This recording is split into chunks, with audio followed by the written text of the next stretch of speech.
So let's talk about the rather fabulous new Orc Warboss miniature from Games Workshop's recent reveal show, and also round up a whole bunch of character reveals and model teasers over the past week or so.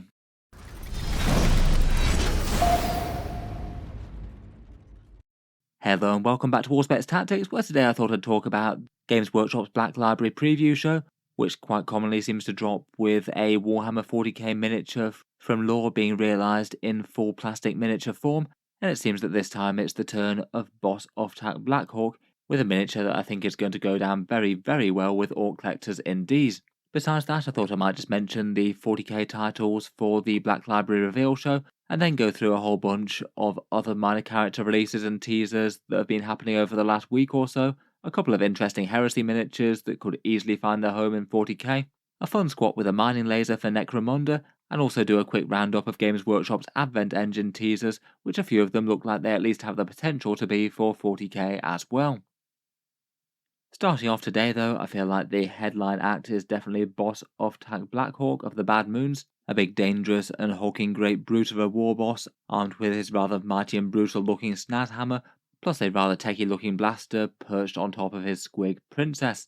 As you can tell by his iconography, he's very much an orc of the Bad Moons clan, and I feel like he does fill really quite a good gap in the orky range, as basically they had a named character miniature for basically all of the major clans bar the Evil Sons now that Wazdaka Gotsmet got retired. I guess that if they ever got round to releasing a Bad Moons miniature, it might well be Nazdreg, the guy who basically did the teleporters for Ghazghkull Thraka amongst other things. But I feel like this miniature is going to be a real crowd pleaser, and he's got plenty of his own lore to back him up, as he's the star of Brutal But Cunning, a pretty popular orky novel by Mike Brooks. Must be pretty awesome to see a character that you've created in the lore get turned into a plastic miniature, and quite such a good one at that. I feel like this guy's miniature has been done really well, looking absolutely menacing, hefting that snaz hammer aloft as he lines up a shot with that rather lethal looking blaster there. Lots of fun details, including his Bad Moon boss pole, tattered cape, and loyal squig to perch his blaster on. Apparently the miniature is being released in line with a new book for him called Da Big Daka, and that one's basically Orcs versus Drukhari set in the dark city of Komara. Kind of unusual in itself to tell stories that are just entirely independent of any sort of human intervention whatsoever, in a Xenos versus Xenos conflict with very, very different characters on both sides. Rules-wise, it seems at least initially he'll be only usable as a regular warboss.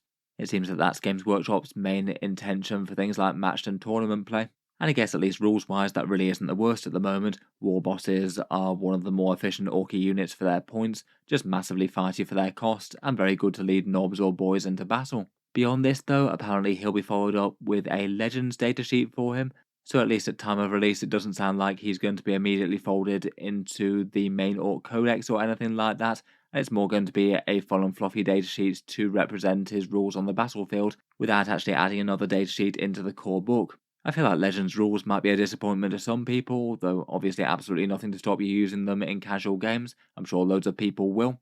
Though I do honestly think that Games Workshop is probably missing a trick here if they don't give this guy his own rules in the Orky Codex when it comes. We know that the next edition of that is going to be coming out in spring, so not too far away. And I think he would be a very good addition to the line, and this guy I think does have enough unique war gear that it's probably worth it. A hammer instead of a power claw, and a much techier looking gun than most things that a warboss can carry. Plus unique characters are one of the few ways that Games Workshop can actually give per clan flavouring for the army now. It'd be nice if he gave the orcs around him some sort of suitably Bad Moons buff, maybe getting your boys some scarier shooters. I feel like there's at least a chance that it might happen, given that it happened for Valerian and Alea and Uriel Ventris. They were both previous Black Library miniatures that then wound up to actually get incorporated into their core codexes for Custodes and the Space Marines. So given those past precedent, I think that there's at least some reason to be hopeful. Otherwise, at the moment, his release details aren't confirmed yet. I guess the likely pricing would probably be £27.50, €35 or $45. That's Games Workshop's typical price tag for unique special characters these days. I suspected it would probably be that, or maybe a little bit less if we get lucky. They are sometimes a little bit inconsistent with different characters for different factions. Here's another couple of angles on the miniature as well. Kind of get to see his cape a bit better there, and I do like the very Bad Moons colour scheme that they've painted for him, plus a better look at that rather vicious looking hammer. That definitely looks like a weapon that the other bosses would be envious of. To my knowledge, we don't have a release date for him yet, though fingers crossed he won't be too far away, hopefully around by the time of the Orc Codex at the very least. Otherwise, before getting into the other miniatures, here's a quick list of the Black Library book reveal highlights for Warhammer 40k relevant stuff, or at least the ones that Games Workshop previewed on Warhammer Community.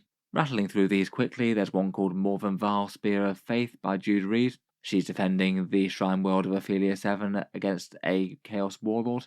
I feel that there is a bit of a trend between Games Workshop releasing new character miniatures for a faction and then following them up with a novel a couple of years later. The same is true for another figure on this list in Master Lazarus Enmity's Edge, that one featuring the Dark Angels 5th Company trying to shore up a failing night world that's on the brink of turning to chaos. Otherwise, there's an art book for the Horus Heresy, a continuation in Ahriman's saga in Ahriman Undying, a book called Renegade's Lord of Excess, featuring an Emperor's Children Lord Xantine, and an entry for the Legion in the Horus Heresy as well, with a character focus on Eidolon the Auric Hammer, so plenty of depraved excess and perfectionism to go around there. Finally, they're also reprinting The Infinite and the Divine by Robert Rath, perhaps the single best known and most popular Necrons novel out there. That one's featuring Trazyn the Infinite and Orican. We've only just had the nice new shiny miniature for Orican the Diviner release. I feel like Games Workshop almost has to update Trazyn's miniature at some point in the future. Maybe seems unlikely to be this edition though, unless Necrons get another random character release sometime. Otherwise, for miniature reveals over the last couple of weeks, the Alpha Legion got some love with this rather nice looking Saboteur miniature, maybe a little bit understated compared with their Assassin type miniature that they had previously, but definitely feeling like he's done in a similar sort of vein and styling to that Exodus miniature. This guy seems to be going for a shadowy infiltration type agent sort of vibe, with an underslung shotgun plus some explosives and a power dagger. A bit more of a hulking and brooding look as opposed to anything too dramatic. It is perhaps always just a little bit funny with Space Marines still being able to unaccountably do stealth missions, despite stomping around in power armor and fairly clearly displaying his Alpha Legion heraldry and TL armor. I guess maybe he gives himself a new paint job when he's trying to infiltrate a certain Legion's line. Apparently he's able to undertake false colours operations in Heresy. Overall a pretty cool and flavourful miniature though, I think. I do quite like the sort of Hydra scale type things that are going on with bits of his armour. I could certainly have some interest for 40k collectors, maybe something like a particularly notable squad sergeant, or perhaps subbing in for a support character of one sort or another.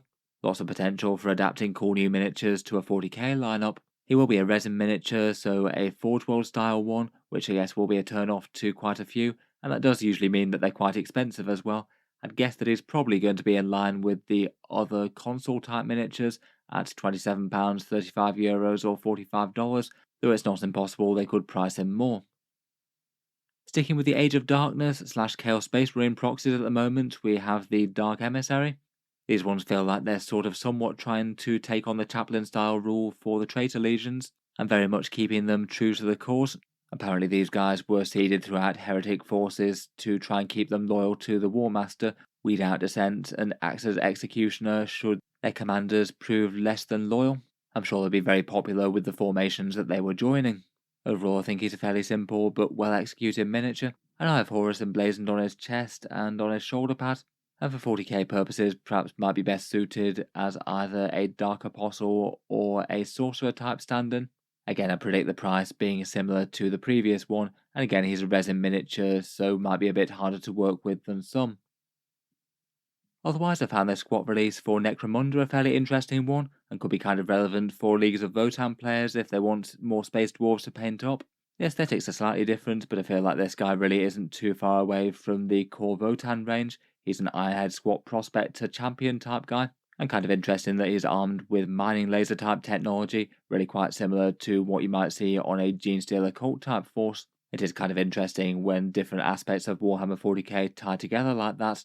Maybe not too much to say about this guy. He's got a few fun details, including that little saw blade mounted on a telescopic arm over his right shoulder, plus a little bolt revolver type thing as a pistol.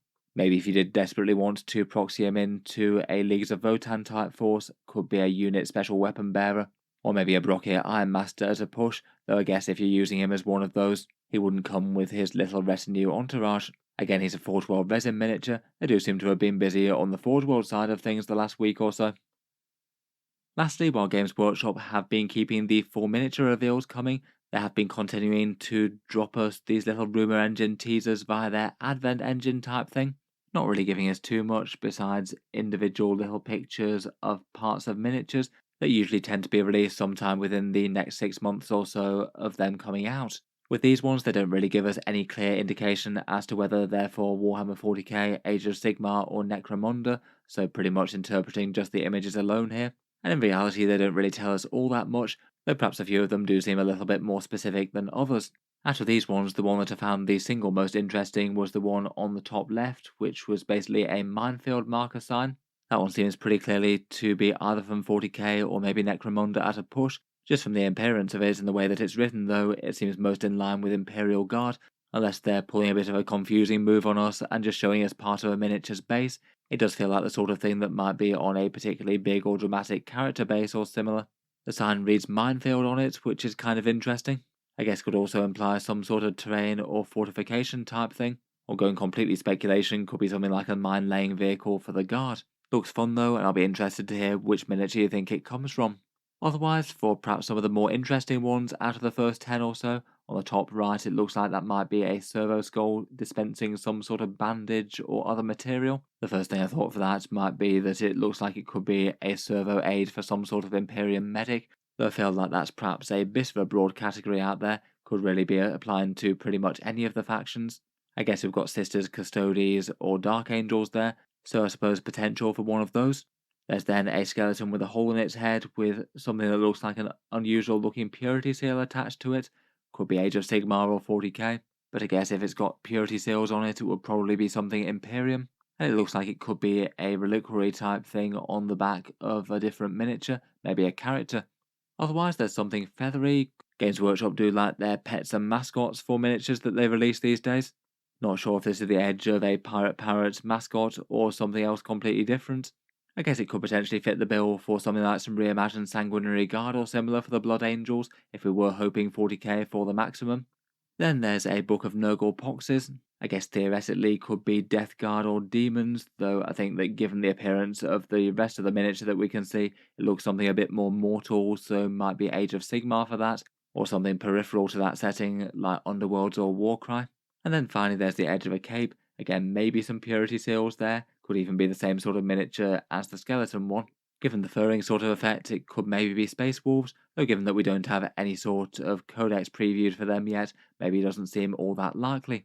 As always, probably hard to draw too much from this. I feel like the minefield marker is the most interesting one, though I guess doesn't necessarily mean new miniatures, it could be terrain or something. In any case though, let me know your thoughts on the revealed miniatures, particularly the Warboss, all the Forge World goodies, and these teasers. As always, looking forward to hearing all your thoughts and insights, and any other things that I might have missed down in the comments below. If you've enjoyed the video, then feel free to subscribe to Auspex Tactics, while I'll certainly keep the regular 40k videos coming. I do tend to post new ones just about every day. I'll certainly aim to keep up with Games Workshop's news and releases whenever they drop new stuff. Finally, if you have been enjoying all the videos on the channel, I would just like to mention that Auspex Tactics does have a Patreon page as well. You can find that linked in the video description. It is what allows me to make this my main thing. If you have been enjoying a lot, any support is enormously appreciated. Channel patrons do get a fair few advantages, seeing certain videos early, regular votes to see what sort of things happen next on the channel, and automatic entry into the regular prize giveaways with a chance to win some big model kits each month. If any of that sounds good to you, or you'd just like to help support, the link is down in the video description. In any case, a massive thank you for listening, and I'll hope to see you guys next time.